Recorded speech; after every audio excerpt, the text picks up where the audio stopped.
Ever seen one of those, like gigantic looms being hauled down the highway? Yeah. It's like, whoa, how did that get there? Well, that's exactly what we're diving into today. Import-export specialists. Okay.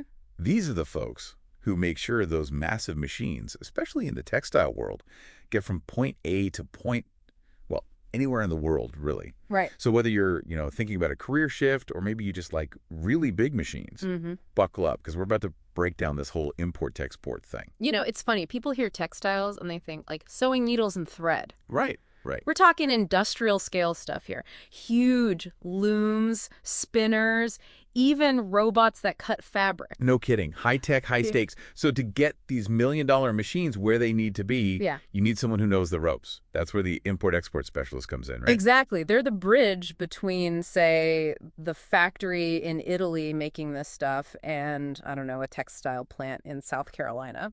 Okay, so they're like the logistics wizards, making sure it all runs smoothly. Wizards, chess masters, you name it. They've got to juggle regulations, customs, which, let me tell you, that's a whole other beast. Oh, I bet. It's not just paying a fee.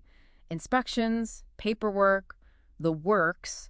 Then there's the whole moving something the size of a house across an ocean thing. Yeah, I imagine there are a few hiccups along the way. Does it ever go wrong? Oh, are you kidding? One time, a shipment of these embroidery machines, top of the line, got stuck in customs for weeks.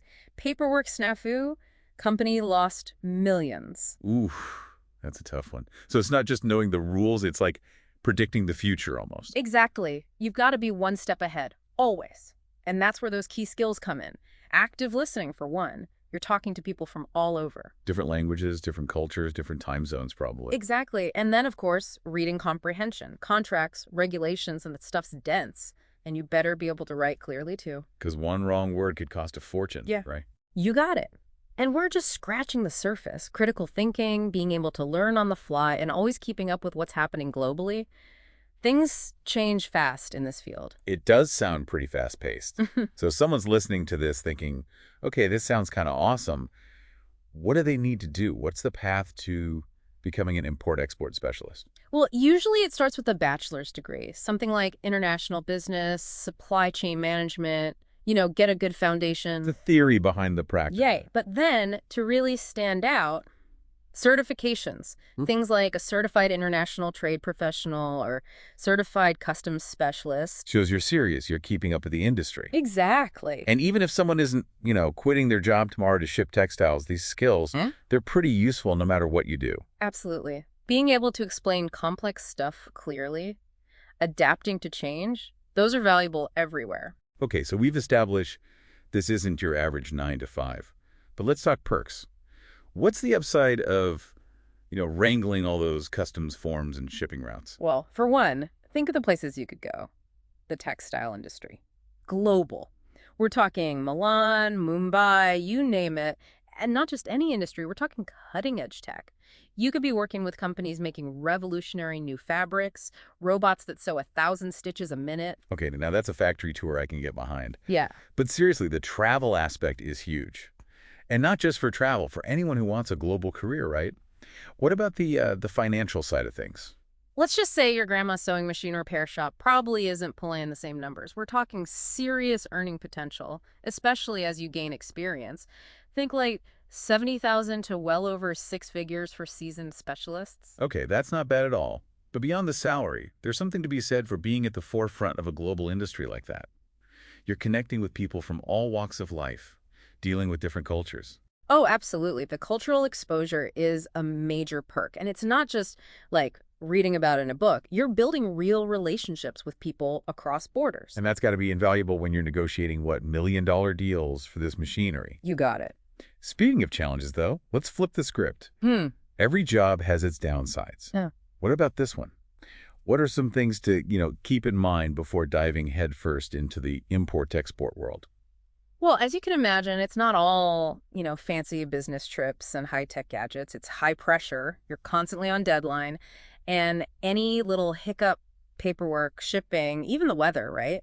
can have huge consequences financially speaking. Right, because time is money, especially when you've got a whole factory on hold waiting for a crucial piece of equipment. Exactly. You have to be able to handle the heat, think on your feet, come up with solutions when things go sideways. And then there's the whole staying up to date thing.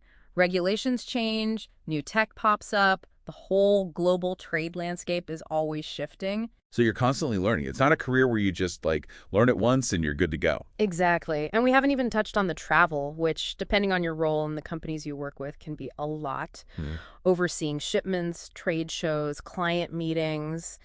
It's not always glamorous. Right. So you really have to be passionate about it, I imagine, to thrive in that kind of setting. You hit the nail on the head. Driven, adaptable, and genuinely interested in the ins and outs of global trade. That's what it takes.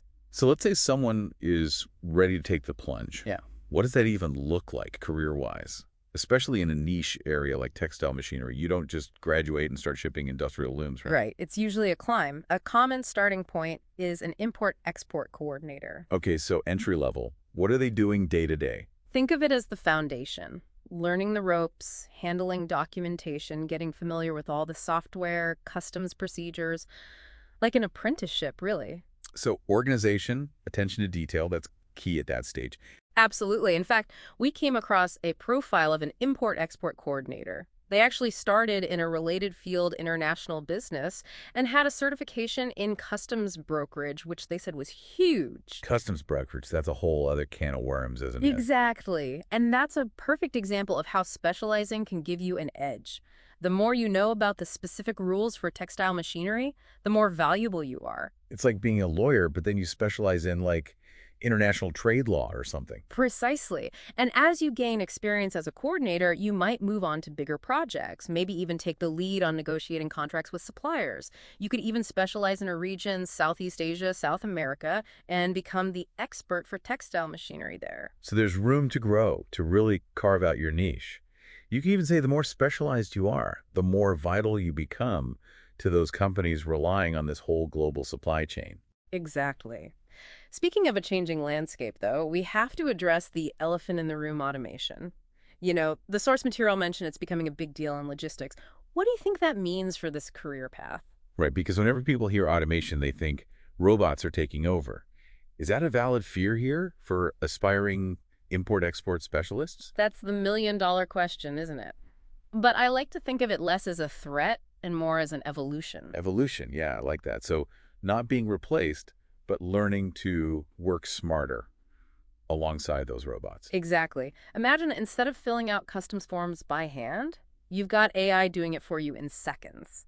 Or you're not tracking shipments on some spreadsheet, you're looking at real-time data, seeing exactly where everything is every step of the way. So it frees you up to like actually think strategically. You're not stuck in the weeds. You're the one spotting problems before they even happen. Now you're getting it. It's about using those tools to be more efficient, more accurate, more valuable to the companies you're working with. Those are the import-export specialists who are going to thrive, the ones who can leverage technology. It's like, I don't know, those sci-fi movies where it's humans and AI teaming up. Right. Except instead of saving the world, it's making sure we get our giant looms on time. Exactly. Which brings us back to something we touched on earlier: specialization.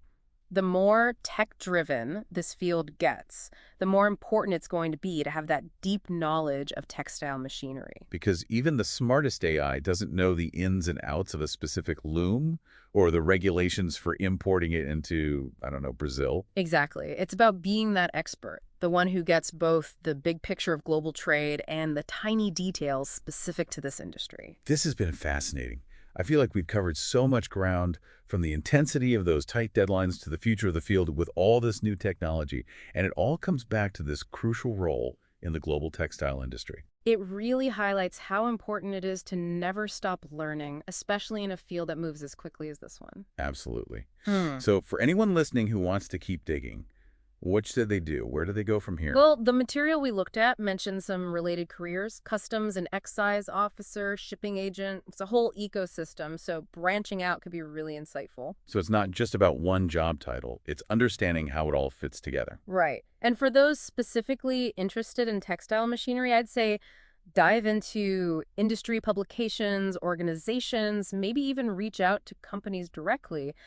The more you immerse yourself, the better. Great advice. Be proactive, be curious, and maybe you'll discover a whole new career path you never even knew existed. Exactly. That's all the time we have for today's deep dive. Thanks for joining us, and we'll see you next time.